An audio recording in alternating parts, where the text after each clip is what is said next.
अझुअरमध्ये आपलं स्वतःचं एक डिजिटल गोदाम ते कसं बनवायचं हे आज आपण पाहणार आहोत. आता डिजिटल गोदाम म्हटल्यावर घाबरू नका. आपल्याला असं काही विटा सिमेंट घेऊन बांधकाम नाही करायचंय. आपण फक्त काही बटणं दाबून क्लाउडमध्ये, म्हणजे असं समजा की इंटरनेटवर एक सुरक्षित जागा तयार करणार आहोत जिथे आपण आपल्या फाईल्स ठेवू शकतो. म्हणजे एक अदृश्य तिजोरीच, ज्याची चावी फक्त आपल्याकडे असेल. आणि याच तिजोरीला अझुअरच्या तांत्रिक भाषेत स्टोरेज अकाउंट असं म्हणतात. आजचा आपला उद्देश खूप सोपा आहे. या तिजोरीमध्ये एक ब्लॉब ठेवणं. आता ब्लॉब हे नाव ऐकून काहीतरी विचित्र चिकट पदार्थ डोळ्यासमोर आला असेल, पण तसे काही नाहीये. ब्लॉब म्हणजे बेसिकली कोणतीही फाईल, तुमचा फोटो, एखादं डॉक्युमेंट, व्हिडिओ, काहीही. क्लाउड स्टोरेज शिकण्यामधली ही पहिली आणि सर्वात महत्त्वाची पायरी आहे. याला क्लाउडमधला श्री गणेशा म्हणूया. चला तर मग सुरुवात करूया. ठीक आहे, चला तर मग कामाला लागूया. सगळ्यात आधी ॲझ्युअर पोर्टलवर लॉगिंग करूया, बरोबर? पहिल्यांदा पाहिल्यावर हे पोर्टल एखाद्या विमानाच्या कॉकपिटसारखं दिसतं. हजारो बटणं आणि ऑप्शन्स. पण घाबरायचं कारण नाही. आपल्याला यातली फक्त 2-3च बटणं दाबायची आहेत. आपण वरच्या सर्च बारमध्ये स्टोरेज अकाउंट्स असं टाईप करू आणि त्यावर क्लिक करू. बरोबर. आता तिथे एक क्रिएट नावाचं बटन दिसेल. त्यावर क्लिक केल्यावर आपल्यासमोर एक मोठा फॉर्म उघडेल. हा फॉर्म पहिल्यांदा बघताना थोडा भीतीदायक वाटू शकतो, पण आपण यातल्या प्रत्येक गोष्टीचा अर्थ समजून घेऊया. सगळ्यात आधी आहे रिसोर्स ग्रुप. याला असं समजा की आपल्या प्रयोगाचा एक डबा किंवा एक ट्रे आहे. जसं आपण एखादा पदार्थ बनवताना लागणारे सगळे जिन्नस एका ट्रेमध्ये ठेवतो, तसंच आज आपण जे काही बनवणार आहोत ते सगळं या एकाच डब्यात. म्हणजे सगळं एकाच ठिकाणी? हो, एकाच डब्यात ठेवणार आहोत. म्हणजे नंतर पसारा आवरायला सोपं जातं. पदार्थ बनवून झाला की फक्त ट्रे उचलून स्वच्छ करायचा. पूर्ण किचन साफ करत बसायची गरज नाही. अगदी बरोबर. म्हणून आपण क्रिएट न्यूवर क्लिक करूया आणि या डब्याला एक नाव देऊया. समजा इंट्रो ॲझ्युअर RG. हे लक्षात ठेवा, कारण शेवटी आपल्याला हाच डबा फेकून द्यायचा आहे. आता पुढचा मुद्दा आहे स्टोरेज अकाउंटचे नाव. इथे एक गंमत आहे. हे नाव जगात युनिक म्हणजे एकमेव असावं लागतं. जगात दुसऱ्या कोणाचंच हे नाव नसावं. अच्छा, म्हणजे मी जर माय टेस्ट असं नाव ठेवायचा प्रयत्न केला तर ते नक्कीच मिळणार नाही, बरोबर? ते नाव कदाचित 2008 सालीच कोणीतरी घेतलं असेल. 100%. त्यामुळे इथे थोडी कल्पकता वापरावी लागते. तुमच्या पाळीव प्राण्याचं नाव आणि तुमच्या गाडीचा नंबर एकत्र करून बघा. महत्वाचं म्हणजे यात फक्त लहान अक्षरं आणि आकडेच चालतात, बाकी काही नाही. चला, एक नाव देऊन पुढे जाऊया. पुढचा पर्याय आहे रिडंडन्सी. हा शब्द जरा जड वाटतो, पण याचा अर्थ आहे तुमच्या डेटाच्या किती कॉपी ठेवायच्या. ओके, म्हणजे सुरक्षेसाठीची ही एक तजवीज आहे. हो, इथे आपण लोकली रिडंडंट स्टोरेज म्हणजे LRS निवडणार आहोत. याचा अर्थ समजून घेऊया. LRS म्हणजे ॲझ्युअर तुमची फाईल एकाच डेटा सेंटरमध्ये पण 3 वेगवेगळ्या कॉम्प्युटरवर कॉपी करून ठेवेल. म्हणजे एका कॉम्प्युटरची हार्ड डिस्क खराब झाली तरी तुमच्या फाईलच्या दुसऱ्या 2 कॉपी सुरक्षित असतात. हा सर्वात स्वस्त पर्याय आहे आणि आपल्या आजच्या प्रयोगासाठी उत्तम आहे. आणि फक्त उत्सुकता म्हणून विचारतोय, महागडे पर्याय काय करतात? चांगला प्रश्न आहे. महागड्या पर्यायामध्ये जिओ रिडंडंट स्टोरेज म्हणजे GRS असतं. त्याचा अर्थ ॲझ्युअर तुमच्या फाईलच्या कॉपी फक्त एका शहरात नाही तर शेकडो किलोमीटर दूर असलेल्या दुसऱ्या शहरातल्या डेटा सेंटरमध्ये पण ठेवेल.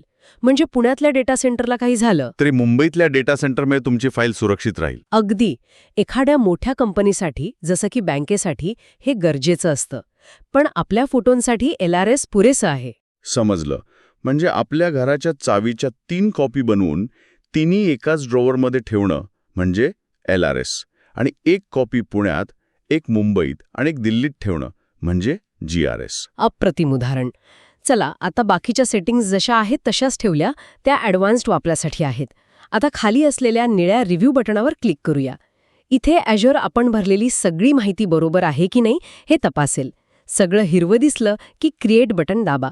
आता ॲझ्युअर पडद्यामागे आपल्यासाठी हे डिजिटल गोदाम तयार करायला सुरुवात करेल. यात काही मिनिटं जागू शकतात. असं समजा की ॲझ्युअरचे छोटे रोबोट्स आपल्यासाठी कामाला लागले आहेत. आणि झालं, आपल्याला युअर डिप्लॉयमेंट इज कम्प्लीट असा मेसेज दिसतोय. याचा अर्थ आपलं चकचकीत नवं कोरं डिजिटल गोदाम तयार आहे. आता त्या मेसेजमध्येच गो टू रिसोर्स नावाचं एक बटन आहे. त्यावर क्लिक करून थेट आपल्या गोदामाच्या आत जाऊया. वा, आपण आता आपल्या स्टोरेज अकाउंटच्या आत आहोत. पण हे गोदाम सध्या रिकाम आहे. नुसतं गोदाम असून काय उपयोग? त्यात सामान ठेवायला कपाटं किंवा शेल्फ्स लागतील ना? या कपाटालाच अज्युअरमध्ये कंटेनर म्हणतात. डाव्या बाजूच्या मेन्यूमध्ये डेटा स्टोरेज खाली कंटेनर्स नावाचा पर्याय दिसेल. त्यावर क्लिक करूया. ओके. आणि इथे वर प्लस कंटेनर असं एक बटन दिसतंय. म्हणजे नवीन कपाट बनवण्यासाठी इथे क्लिक करायचं असणार. क्लिक केल्यावर परत एक छोटा फॉर्म आला. इथे कंटेनरला एक नाव द्यायचंय. यातही फक्त लहान अक्षरं आणि आकडे चालतील, बरोबर? बरोबर. त्या खालचा पर्याय मात्र खूप महत्वाचा आहे. तो आहे अॅनोनिमस ॲक्सेस लेव्हल. इथे सध्या प्रायव्हेट असं निवडलेलं असेल आणि तेच आपल्याला हवं आहे. प्रायव्हेट म्हणजे या कपाटाला एक भक्कम कुलूप लागलेलं आहे. अज्युअरची ही डिफॉल्ट सेटिंग आहे. अज्युअर असं मानून चालतं की तुम्ही अपलोड करत असलेली प्रत्येक गोष्ट गोपनीय आहे, जोपर्यंत तुम्ही स्वतःहून ती सार्वजनिक करत नाही. हा सिक्युअर बाय डिफॉल्ट नावाचा एक महत्वाचा सिद्धांत आहे.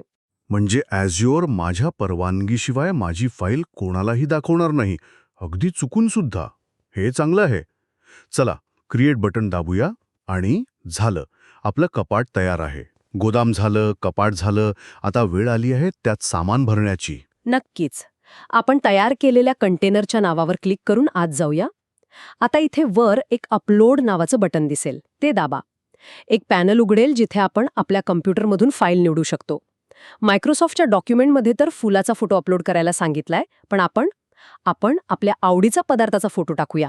फक्त एक अट आहे, नंतर तो बघून भूक लागली तर आम्ही जबाबदार नाही. हा, मी तर वडापावचा फोटो निवडला आहे. आता अपलोड करतो. वाह, काही क्षणातच माझा फोटो इथे दिसू लागला आहे. याचा अर्थ माझी फाईल आता सुरक्षितपणे ॲज्युअरच्या क्लाउडमध्ये आहे. आता खरी गंमत बघायची आहे, बरोबर? अगदी. अगं अपिन, जे आपण जे कुलूप लावलं होतं ते खरंच काम करतंय की नाही हे तपासायची वेळ आलीये. आपण अपलोड केलेल्या फाईलच्या नावावर क्लिक करा. आता तुम्हाला त्या फाईलचे सगळे तपशील दिसतील. त्यात एक URL नावाची लांब लचक लिंक दिसेल. ती लिंक कॉपी करा आणि तुमच्या ब्राउझरच्या एका नवीन टॅबमध्ये पेस्ट करून एंटर दाबा. काय वाटतं? फोटो दिसेल? थांबा, मी करतो. लिंक पेस्ट केली आणि एंटर. अरे, इथे तर फोटो आलाच नाही. एक एरर मेसेज आलाय. रिसोर्स नॉट फाउंड असं लिहिलंय. काहीतरी चुकलं का आपलं? अजिबात नाही. उलट आपला प्रयोग 100% यशस्वी झाला आहे. हा एरर अपेक्षितच होता. घाबरू नका. हा एरर म्हणजे ॲज्युअरचा प्रामाणिक वॉचमन आपल्याला सांगतोय की साहेब, फाईल माझ्याकडे आहे, पण मी ती कोणालाही दाखवणार नाही, कारण तुम्हीच तर प्रायव्हेट सेटिंग ठेवून कपाटाला कुलूप लावलं होतं. अच्छा, म्हणजे हा एरर म्हणजे अपयश नाही, तर सुरक्षेची पावती आहे. पण इथे एक प्रश्न आहे. एरर ॲक्सेस डिनाईड यायला हवा होता. रिसोर्स नॉट फाउंड का आला? उत्कृष्ट प्रश्न. ही खूप हुशारीने केलेली सुरक्षा यंत्रणा आहे. जर अज्युअरने ॲक्सेस डिनाईड असं सांगितलं असतं तर हॅकर्सना कळलं असतं की ओके, ह्या लिंकवर एक फाईल नक्की आहे, फक्त माझ्याकडे परवानगी नाहीये. पण रिसोर्स नॉट फाउंड सांगितल्यामुळे त्यांना हेही कळत नाहीये की त्या नावाची फाईल अस्तित्वात आहे की नाही. त्यामुळे ते अंदाज लावत बसू शकत नाहीत. वा, म्हणजे वॉचमन फक्त आत येऊ देत नाही असं नाही, तर तो बंगल्याच्या आत कोणी राहतं की नाही हे सुद्धा सांगत नाही. जबरदस्त. आता या प्रामाणिक वॉचमनला जाऊन सांगावं लागेल की हरकत नाही, ही एक फाईल सगळ्यांना दाखवली तरी चालेल. बरोबर. त्यासाठी परत आपल्या अज्युअर पोर्टलच्या टॅबवर जाऊया. कंटेनरच्या आत जिथे फाईल्सची यादी दिसते तिथे परत या. इथे तुम्हाला चेंज ॲक्सेस लेव्हल नावाचं एक बटन दिसेल. त्यावर क्लिक करूया. एक छोटा पॉपअप येईल. हो, इथे अॅनोनिमस ॲक्सेस लेव्हल हे प्रायव्हेटवर सेट आहे. ते बदलून आता काय करायचं? ते बदलून ब्लॉब असं सेट करायचे आहे. पूर्ण नाव आहे blob anonymous read access for blobs only. या लांबचक नावाचा अर्थ खूप सोपा आहे. आपण ॲज्युअरला सांगतोय की या कपाटातल्या फक्त फाईल्स म्हणजे ब्लॉब्स कोणालाही पाहण्याची परवानगी द्या, पण पूर्ण कपाट पाहण्याची, त्यात नवीन काही ठेवण्याची किंवा जुनं काही बदलण्याची परवानगी देऊ नका. हा सुरक्षेच्या दृष्टीने एक महत्त्वाचा फरक आहे. आपण अख्ख्या गोदामाची चावी नाही देत आहोत, तर फक्त एका विशिष्ट वस्तूच्या काचेच्या कपाटाची चावी देतोय, जेणेकरून लोक ती वस्तू फक्त बघू शकतील, तिला हात लावू शकणार नाहीत. समजलं. हे सेटिंग बदलून मी ओके बटन दाबतो. आता खरी जादू बघायची वेळ आली, बरोबर? ज्या टॅबमध्ये तो रिसोर्स नॉट फाउंडचा एरर आला होता त्या टॅबवर जाऊन मी फक्त पेज रिफ्रेश करतो आणि अभिनंदन, माझा वडापावचा फोटो आता इंटरनेटवर स्पष्टपणे दिसू लागला आहे. आपण यशस्वीरित्या क्लाउडवर एक फाईल स्टोअर करून ती सार्वजनिक केली आहे. अगदी बरोबर. आता ही लिंक तुम्ही जगात कोणालाही पाठवली तरी त्यांना हा फोटो दिसेल. पण थांबा, सर्वात महत्वाची गोष्ट बाकी आहे, ती म्हणजे साफसफाई. क्लाउड म्हणजे भाड्याचं घर. आपण जेवढा वेळ आणि जेवढी जागा वापरतो त्याचं बिल येतं. आता आपला प्रयोग तर यशस्वी झालाय, त्यामुळे हा पसारा आवरला नाही तर आपल्याला विनाकारण बिल येत राहील. कोणीही चांगला कारागीर काम झाल्यावर आपलं सामान आवरून जागा स्वच्छ करतो. बरोबर. ही सवय लावून घेणं खूप महत्वाचं आहे. तर आपण सुरुवातीला इंट्रो ॲझ्युर आरजी नावाचा जो डबा म्हणजे रिसोर्स ग्रुप बनवला होता तो आता डिलीट करायचा आहे. ही सर्वात सोपी पद्धत आहे. हो, आपण ॲझ्युअरच्या होम पेजवर परत जाऊया. तिथे रिसोर्स ग्रुप शोधा आणि त्यावर क्लिक करा. तुम्हाला आपला इंट्रो ॲझ्युअर आरजी नावाचा डबा दिसेल. त्यावर क्लिक करा. आता वरच्या बाजूला डिलीट रिसोर्स ग्रुप नावाचं एक लाल रंगाचं धोक्याची सूचना देणारं बटण दिसेल. त्यावर क्लिक केल्यावर ॲझ्युअर मला खात्री करण्यासाठी त्या रिसोर्स ग्रुपचं नाव पुन्हा टाईप करायला सांगतंय. हो, आणि हे खूप महत्वाचं आहे. ही एक सुरक्षा यंत्रणा आहे जेणेकरून आपण चुकून काही महत्वाचं डिलीट करू नये. विचार करा, जर तुम्ही कंपनीच्या खऱ्या प्रोजेक्टचा रिसोर्स ग्रुप डिलीट करत असाल तर. म्हणून ही खात्री केली जाते. तिथे इंट्रो ॲझ्युअर आरजी असं टाईप करा आणि डिलीट बटन दाबा.